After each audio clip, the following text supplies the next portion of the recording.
Assalamu alaikum. Aziz Uyghur milleti, süymlük Uyghur halkı.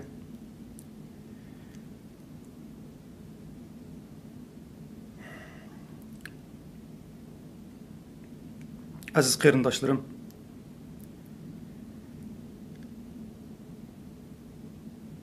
Xitoy hukumati dadamni go'riga bilib, dadamga bisim qilib, manga bisim qilyapti. Uyg'ur Amerika birlashmasidan sipa berishimni zo'layapti.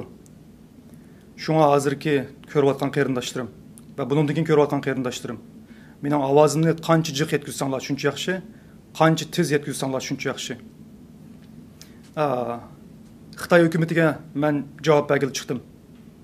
Mening dadamni 2 yildan burun akirkitib 2 yil men hayotligini, o'likligini, o'lganligini, yashayib bo'lganligini xabarim yo'q, men yashadim. Dadamninki hisobini so'rdim. Dadamninki hayotligini 2 yildan keyin televizorga chiqarib, anandan keyin dadamni palash chiqardinglar. Dadamning qozon so'ngki sunib ketgan. Ma'ammaydi. Nimish qildinglar? Mening dadam har kuni yoshlar baqtisini oldida jugurab harakat qilgan bir odam qanday qisqa palash chiqdi u yerdan? Buning hisobini so'ramay qo'ymaymiz. Bugungi kun kelganda dadamni televizorga chiqarib, meni tilg'izdinglar. Amerika Uyg'ur birlashmasidan istifa berishimni so'rdinglar. Men bu gapinglarga pisand qilmadim. Amerika Uyg'ur birlashmasidagi xizmatimga davom etdim. Endi bugun, tunugun bir qancha kunning ichida mening dadamga bisim qilish orqali, mening dadamni go'riga bilish orqali, mening dadamning hayotini orqali menga bisim qilish orqali sen meni Uyg'ur xalqininki davosidan to'xtatish urinyapsan. Ey Xitoy hukumati, sana bir narsa qo'yay. Menga bir mush atsang, men 1000 mush ataman. Menga qarshi bir qadam atsang, men sana qarshi 1000 qadam ataman.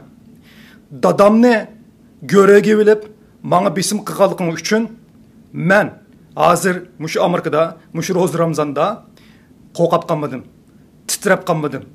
Bütün kuchim bilan, jon-jahlim bilan sana qarshi bo'lgan ko'rishimni 1000 qatiga chiqiraman. Mushunda desam qo'rqib tashlaydi deb o'ylab qoldingmi? Menga qancha bisim qilsang, sana qarshi 3-chi ko'rash qilaman.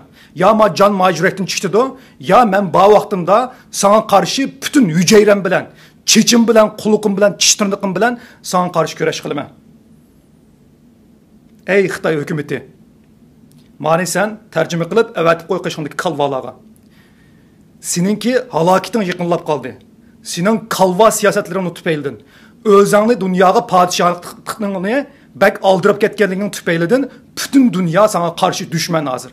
Mushundaq bir vaqtda Uyg'ur xalqi bu xalqaroliq bir bo'ronni, mushu fursatni ching tutib, bayroqni egiz ko'tarib, bütün Uyg'urlarni emas, bütün yer sharidagi bütün insonlar, bütün davlatlar va bütün tashkilotlar sana qarshi kurash qilamiz.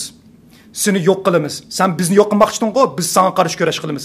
Chunki biz qachonliki sana ishonsak, biz qachonliki oqimizga bir qadam dojisak, sana bo'ysunsak, seninki ishing bizning qallimizni elish, yuragimizni so'g'rish, bizni qul qilish, qizlarimizga bosqinchilik qilish, insonlarimizni jazolarga solash bo'ldi. Biz endi sana aldanmaymiz. Ey Xitoy hukumati, endi bugun bisim qilib dadamga bir mo'ch gaplarni avatkizibsa, sana bo'lgan rahmatimni bildirish uchun yaqinda bir qancha kunning ichida mening Amerika Uyg'ur birlashmasida qilayotgan xizmatlarim oz kelib qoldi. Ichim siqilib qoldi. Men rahat bekliqi sizlarga qarshi bek mushatamagandek his qilyapman. Shunga men sana bo'lgan ko'rishimni mushu menga bisim qilganliging uchun texim yuksak bir baldaq ko'tarmoqchi. Buning uchun 2 kunning ichida mening javobimni saqla. Anandan keyin sana deb qo'yay. Dadamga pasportini chiqirib ber. Bu birinchi qadam bo'lsin. Pasportini chiqirib bergandan keyin pasportining rasmini tatib menga avatib ber. Bu ikkinchi qadam bo'lsin. Anandan keyin qolgan gaplarni asta-asta ishlatsak bo'ldi. Birlashgan Davlatlar Tashkilotida, Yevropa İnsan Hakları Mahkemesi'de, Amerika'nın parlament kongresida bütün yer şarga seni seslemen.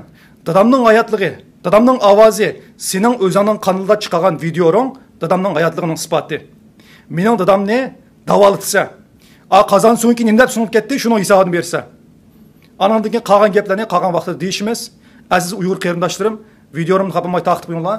Bir qancha kunning ichida men Xitoylarga bo'lgan ko'rishimizni texim yuqori bir baldoq ko'tirish uchun har xil qiziqarli ishlarni qilmoqchi. Rahmat, Allohga emanet.